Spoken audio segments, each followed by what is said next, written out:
Hey, Hickok 45 got me a K31 here. You can tell I am decked out, ready for battle. Look at that. This one's mine. And I've had it for at least a year. I hate to admit, I don't think I have brought it out for you all. I haven't brought it out enough for me, tell you the truth. Is that a beautiful gun? Look at that Swiss cross and everything. This is gorgeous. After having borrowed one, I found one. I decided I needed one of these. And I found one that has all matching serial numbers, the bolt, the magazine, look at it, even the magazine matches, and the bayonet, of all things, has a serial number on it and it matches. So I know I talk about that with the Enfield I have like this. And it's kind of neat for those of you who are not familiar. These old guns, this is 1942 this gun was made. It is a K31. 1931, I guess when it was invented, patent, the design and everything. I think it was available, shipped, developed, and in use about 2 years later, I believe, if I recall. So it's the early 30s, and but this gun, this specific gun, based on the serial number, was made in 1942. That's a long time ago, and you know, it's still intact. Okay, and so there's just something cool. It makes it more collectible, more valuable as a collector's item, and more interesting. That's why it's more valuable to most collectors, because it's pretty much intact. You know, this is the bayonet that was issued. That's the original bolt and magazine and everything. So that's kind of neat. And you have hopefully seen our initial video on one of these that I borrowed. Same gun, basically. You know, the K31, and where I talk about the straight, I think I call it the straight bolt there, but it's a straight pull bolt. It's a unique thing, and you need to get back there and check that out if you're not familiar with it. I'll go ahead and put one in. Well, first of all, let's go ahead and take the bayonet off, I guess. As much as I wanted to shoot it with that, but that's neat, having the original bayonet serial number to this gun. So we'll see if we can stick it in the mud there, okay? And the straight pull, meaning you just pull it straight back. That was an empty case, and it just goes straight forward, see? And it latches, and it's got a sleeve on it, and it locks in. And you can see the serial number on top if it's locked in properly. There's the safety. There you go. Now it's really locked up. Nice big loop on that safety, because, you know, if you don't know anything about Switzerland, let me tell you, there's some hills over there, some snow-covered hills, and it's cold. And so, you know, you are wearing gloves quite often. So you want a safety you can, you know, get your fingers into there and your hands on. Okay, so it's really unsafe there. And I just put one in the chamber, so it's ready to go. And I do have an extender on the back, because boy, it just feels so much better for me. I'm sorry, I know it takes away from the aesthetic beauty and all of that, but very interesting firearm. Let's just go ahead and take a couple shots, and then maybe we'll point out a couple other things that have already been pointed out. But okay. It's not light. Let's see if I can hit something. I took a shot at the red plate before y'all arrived, the swinging red plate, and it just knocked it off. It fell down, so I said, forget it. Okay, so you just have to take my word for it. I hit that thing. Let's take the safety off. We'll put one, hopefully, on the other plate up there. Oh boy, here we go.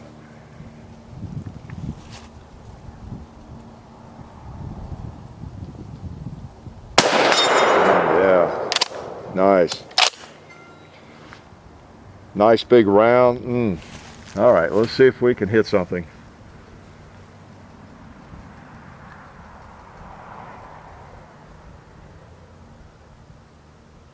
Ooh, I knew that was going high.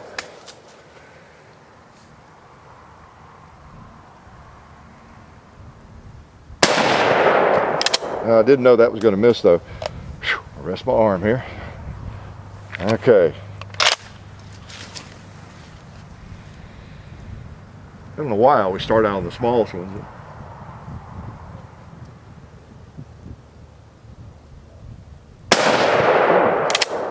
Glutton for punishment, I guess.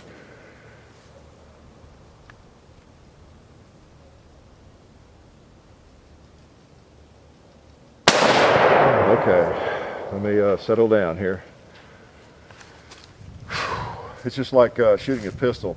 I can tell when I'm kind of in a shaky mode, or I'm not getting a nice trigger pull.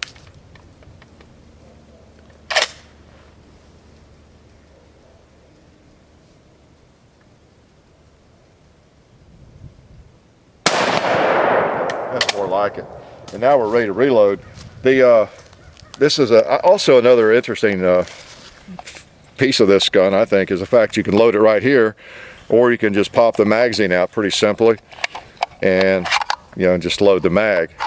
Generally speaking, you want to load it like that, and I just happen to have some of these chargers, which I don't think I had when I did the earlier video with these guns. And these are the Swiss clips chargers. They're a little bit different. They're made of a kind of a waxed cardboard that's actually tougher than it looks, and they work really well. I'm not using them a lot, but you know how I am on these. Looks pretty cool there too, doesn't it?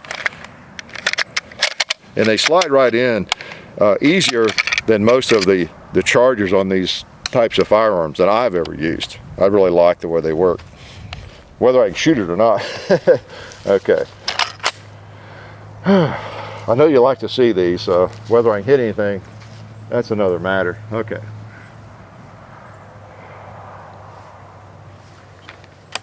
I'll test my flinch. There we go. I wasn't sure whether I had one in the chamber. I guess I did.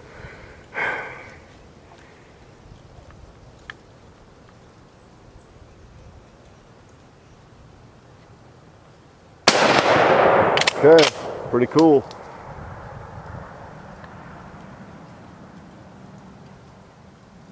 Oh, let me take a breath. Just about jerked the trigger.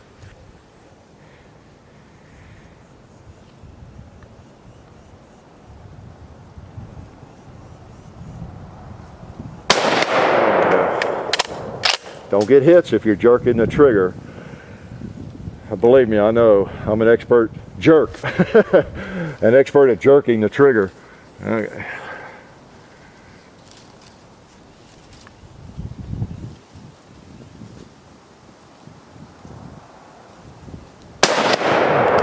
Boy, this is nice.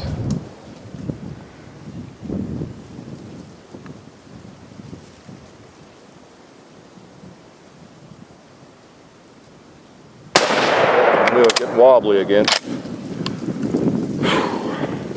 Got one round left. We're going to put him on some steel. That little target over there.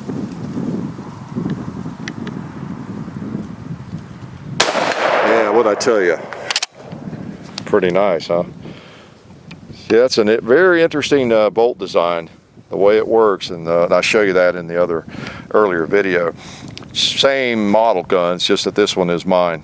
You see, there's a serial number on the side, but by the time you push it, you know, forward, pinch my finger here. See, comes up like that. All right. So very interesting. And of course, if you work at it and if it's loaded, I'll take this out for a second.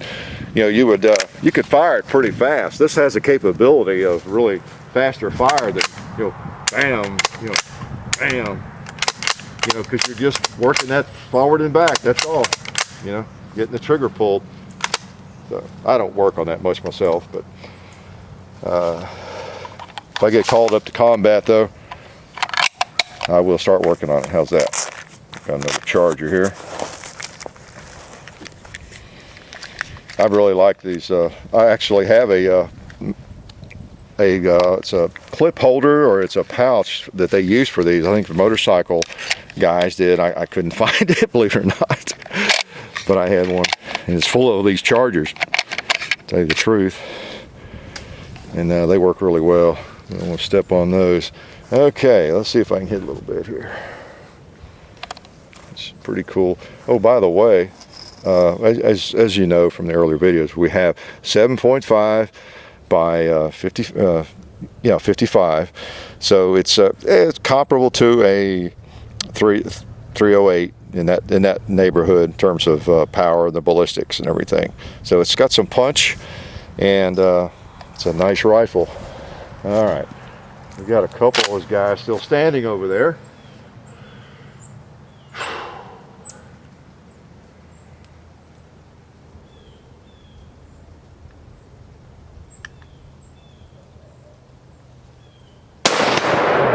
One down. There's my favorite one.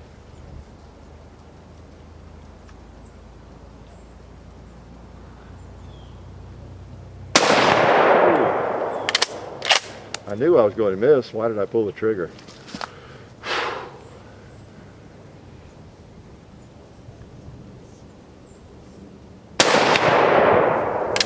That should have hit him. Come on now. That should have hit him too. Yeah, gotta be messing around on the last target. Oh, I just remembered. We have a cinder block.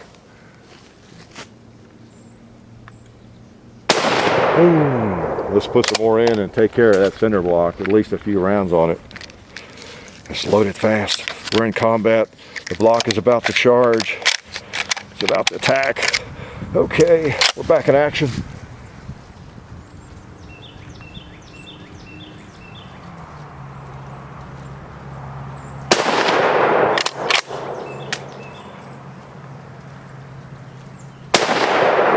Wow. And he came tumbling down. Let's put one on the plate up there.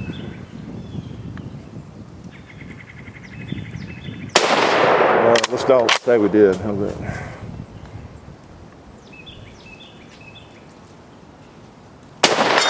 Okay, we did. Whew. Now, let's see what we have left. We have an empty one in the chamber, and we have a couple right there. That's 3. No, it's not. It's 2. All right. I wonder if there's any way we can get those 3 2-liters with 2 rounds. Let's see. My knowledge of billiards and whatnot and angles. Let's just see if we can take 2 of them out with 1 bullet. We did. All right. 3 of the enemy with 2 rounds. Not bad, not bad. All right. So anyway, be sure you check out the earlier video on these guns if you've not seen that yet. If you're new, a lot of you are, and they're quite interesting. You know, especially when you think about the history of the Swiss and the neutrality, everything. And these guns were used in training, you know, more than anything, right? I think a few of them were shipped and used in combat in other countries, but most of these you find were really just used in training and to be ready, quote unquote, right? And we always get comments, you know, all people are always on both sides of that fence, which is understandable. There's 2 ways to look at that, at least in a couple of schools of thought. You know, some people think the Swiss should have gotten involved more, and others think bully for them. You know, I can see both sides of that. You know, when someone's trying to take over the world, you know, it's easy to maybe judge someone for not jumping in and helping. Then on the other hand, boy, there's just something you got to like about a country of people that are very well armed, at the ready. Everybody had one of these, has one, still almost to this. It's different now. But everybody had an ammo and a firearm and could use it. And like, we're not going to bother you. Don't bother us. If you do bother us, you will be sorry. You know, you got to love that attitude too, don't you? So anyway, that's kind of the way they approach things. And they, as we don't have to be reminded, the Swiss know how to make mechanical pieces, don't they? And they do a good job on this. I like that safety, and that bolt handle is pretty cool. So anyway, I've enjoyed shooting it, and I hope you have enjoyed coming to the cold compound today and kind of looking over my shoulder, making fun of me when I miss. Got off to a kind of a slow start, but kind of figured out the sights there a little bit. And I'll get better with this rifle. I'll tell you what, the more I shoot it. It is a shooter, and it feels good. Life is neutral.